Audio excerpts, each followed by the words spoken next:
Halo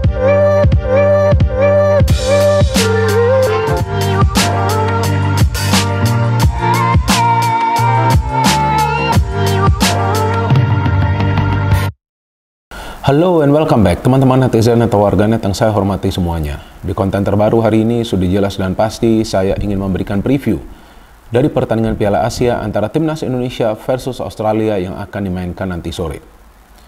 Tapi sebelum saya memberikan analisa saya, pertama-tama saya ingin berterima kasih kepada teman-teman yang mendukung kemajuan dari channel YouTube Triple B, karena hingga hari ini jumlah subscribers telah melewati 825.000. Luar biasa dukungan yang teman-teman berikan.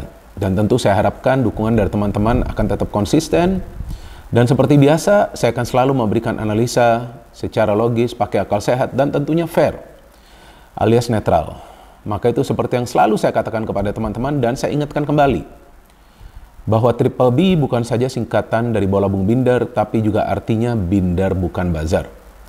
Dan seperti yang kalian bisa melihat, bahwa hari ini saya sudah kembali ke tanah air, dan saya membuat konten ini dari tempat seperti biasanya, yakni ini dia studio dari Triple B, channel yang saya buat pada bulan Desember tahun 2019.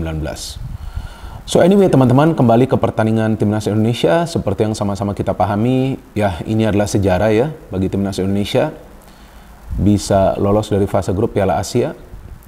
Dan tentu semua kredit perlu kita berikan kepada para pemain, kepada jajaran pelatih, dan juga tentunya kepada federasi. Kita juga tidak boleh lupa peran dari federasi yang menyiapkan segala bentuk fasilitas bagi Sintayong untuk membentuk generasi emas Timnas Indonesia. Bukan saja federasi yang saat ini di era Pak Erick Thohir, juga sebelumnya federasi di era Pak Iwan Bule. Kita harus fair teman-teman, dan kita juga perlu memberikan kredit kepada dua sosok tersebut, karena mereka betul-betul juga peduli dengan perkembangan Timnas Indonesia. Nah sekarang kita tahu ketika Timnas Indonesia sudah membuat sejarah, ya ini kan sekarang sudah terlanjur basah ya. Cobalah melangkah lagi ke fase selanjutnya. Walaupun gak gampang sama sekali. Tidak ada pertandingan yang gampang bagi Timnas Indonesia. Bukan artinya Timnas Indonesia adalah tim terlemah di dunia, enggak juga kan. Tapi kita juga harus pahami bahwa mayoritas dari para pemain di Timnas Indonesia adalah pemain-pemain yang masih sangat muda.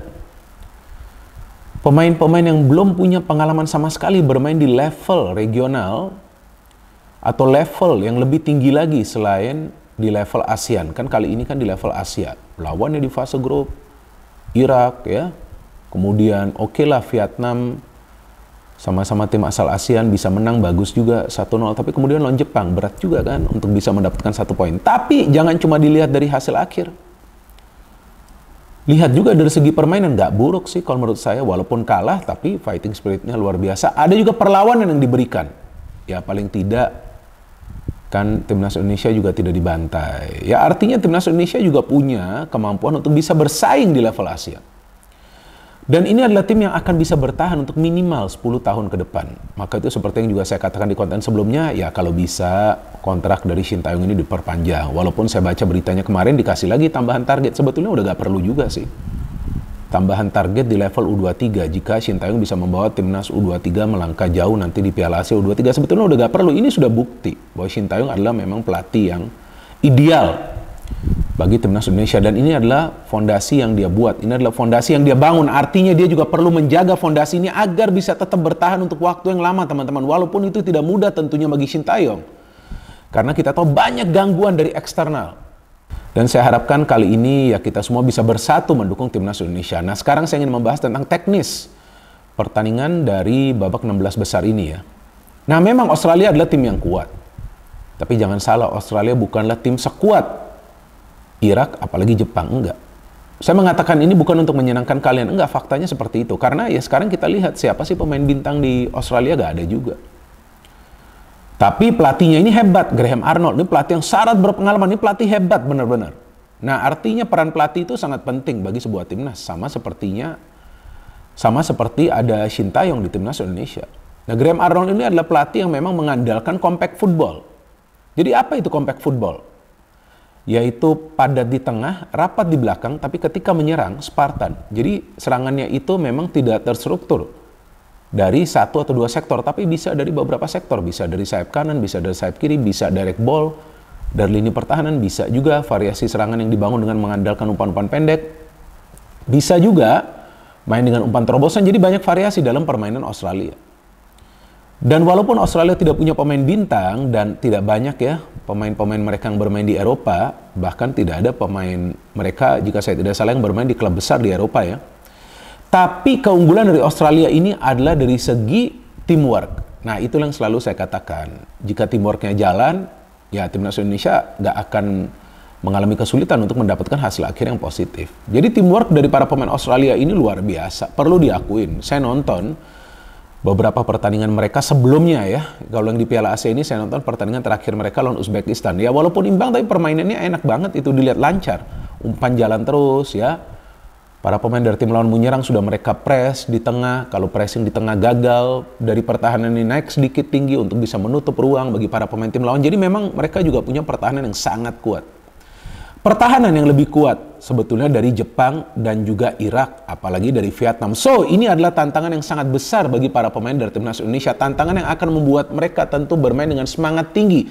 Dan semangat ini perlu juga diimbangi dengan kecerdasan untuk bermain di atas lapangan. Artinya visi permainan dari para pemain timnas Indonesia harus berjalan di pertandingan yang sangat penting ini. Artinya apa kalau kita berbicara tentang visi?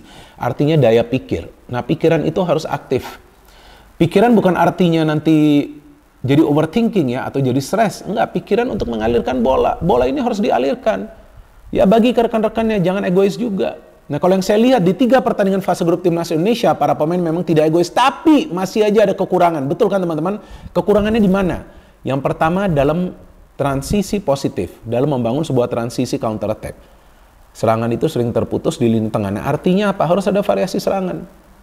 Dan kedua, ketika build up dari belakang harus sangat berhati-hati, jangan sampai direbut oleh para pemain tim lawan. Dan bagusnya di 3 pertandingan fase grup tidak ada blunder atau kesalahan yang fatal yang dilakukan oleh para pemain timnas Indonesia yang bisa dimanfaatkan oleh para pemain tim lawan. Tapi kelemahan itu masih ada di lini pertahanan.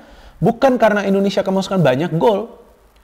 Kan lawan Irak 3 gol, lawan Jepang 3 gol. Ya kan ada total 6 gol. Ini kan jumlah yang cukup banyak juga, walaupun ya nggak seperti sebelumnya ya, ketika di pertandingan kualifikasi Piala Dunia lawan Irak itu kan dibantai ya, main di Irak, tapi itu kan beda, sekarang di venue netral. Ya apa masalahnya? Yaitu komunikasi dan koordinasi, ini 2K ini sangat penting untuk jalan. Padahal secara individu pemain-pemainnya bagus itu di lini pertahanan, cuma kenapa nggak ngerti juga, komunikasi ini nggak jalan. Itu ya, saya kasih contoh ya, golnya Jepang ya, saya kasih contoh dari pertandingan terakhir ya, lawan Jepang. Itu gol kedua Jepang ketika masuk umpan ke tiang jauh. Nah, kok gak ada pemain yang bisa intercept, gak ada pemain yang bisa menghalau. Saya lupa tuh siapa yang akhirnya tidak bisa menghalau bola juga di tiang 2 atau di tiang jauh. Kemudian ada pemain Jepang yang masuk mencetak gol. Ya ini masalah utama dari timnas Indonesia. Maka itu Shin Tae-yong memilih pemain-pemain diaspora lebih banyak yang bisa bermain di lini pertahanan. Itulah alasannya. Jadi ya kalian juga harus paham. Jangan sedikit-sedikit mengeritik. Kayak gak ada kerjaan lain aja. Kita semua punya kesibukan kita dalam sehari-hari. Tapi ketika kita kerjanya hanya mengeritik, nah di situ bisa terlihat ada sesuatu yang memang tidak normal gitu ya. Kenapa harus mengeritik terus? Saya juga termasuk salah satu orang yang pernah atau beberapa kali mengeritik Shin Tae-yong. Kenapa enggak? Ketika memang saya melihat ada sesuatu yang tidak berjalan dengan normal. Tapi kritikan saya itu normal, sesuai dengan fakta. Enggak selalu Shin Tae-yong tidak memilih pemain ini, langsung saya kritik. Loh, kenapa gak milih pemain ini? Loh, itu kan adalah keputusan dari pelatih. Emangnya saya pelatih kan enggak? Emangnya gampang berada di posisi Shin Tae-yong? Saya yakin dia juga tentu stres berat, gak gampang bagi dia, tapi dia peduli dengan Indonesia, dia peduli dengan timnas Indonesia, dia ingin timnas Indonesia ini bangkit menjadi kembali tim yang disegani, bukan saja di level ASEAN tapi juga di level Asia. Jadi gak gampang juga bagi Shin Tae-yong, kita berikan dia keleluasaan, biarkan dia yang memilih. Sekarang saja banyak yang menanyakan kenapa Shin Patinama tidak dimainkan. Ya itu kan sudah keputusan dari Shin Tae-yong. Arhan juga mainnya gak buruk. Tapi intinya sejauh ini saya melihat para pemain dari timnas Indonesia itu punya kesatuan di antara satu sama lainnya. Jadi gak perlu juga kita membedakan pemain diaspora, pemain dari kompetisi lokal, gak perlu juga. Mereka sama-sama bagus. Asnawi bisa mencetak gol, Arhan bisa memberikan kontribusi.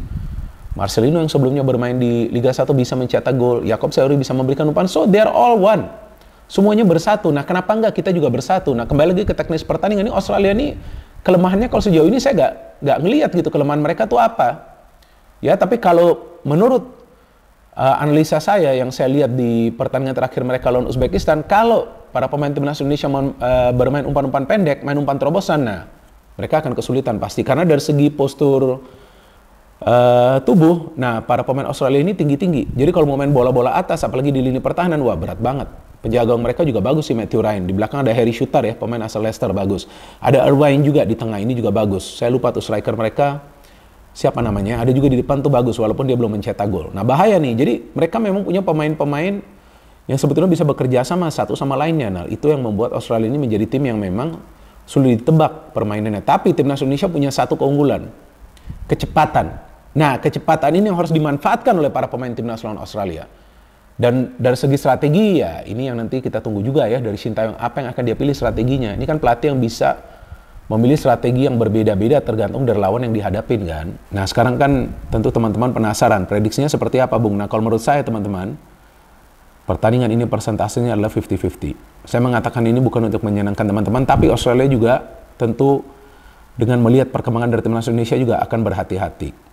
Tapi bagi Indonesia, jangan sampai kecolongan di 10 menit awal jalannya pertandingan itu. Dan seperti yang selalu saya sarankan kepada teman-teman, kita juga jangan over expect, jangan berharap secara berlebihan. Kita berdoa dan kita tetap mendukung perjuangan dari para pemain timnas Indonesia yang menurut saya sejauh ini sudah luar biasa permainannya sebagai tim termuda di Piala Asia dan sebagai salah satu tim dengan peringkat terendah FIFA. Kalau nggak salah 146 ya. Australia ini kan kalau nggak salah sudah 25 atau 26 nih rankingnya. Tapi ranking FIFA itu sebenarnya nggak berpengaruh.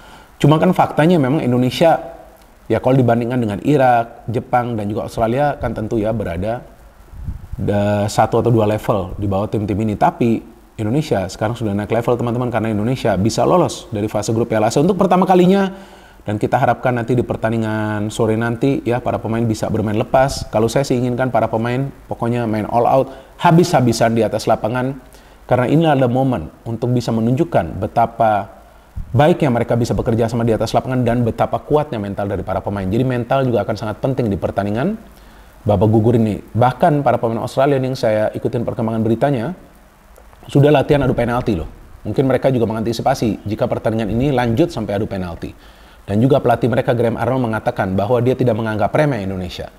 Nah ini dia mengatakan bukan merendah, bukan karena rendah diri, enggak. Tapi faktanya seperti itu, gak bisa diremehkan. Apalagi ini di Piala Asia sama seperti Piala Dunia atau juga Piala Eropa, biasanya sering ada kejutan yang terjadi. Jadi kita tunggu saja teman-teman, jika nanti malam Indonesia bisa membuat kejutan, jika Indonesia pun tersingkir, jangan lupa terus memberikan support terbaik kita bagi para pemain timnas Indonesia yang di atas lapangan habis-habisan kalau perlu mereka berkeringat darah. Terima kasih banyak kepada teman-teman yang mendengarkan analisa ini, dan saya harapkan kita semua bersatu teman-teman mendukung Indonesia. No hate, no politics, only football. Salam sepak bola.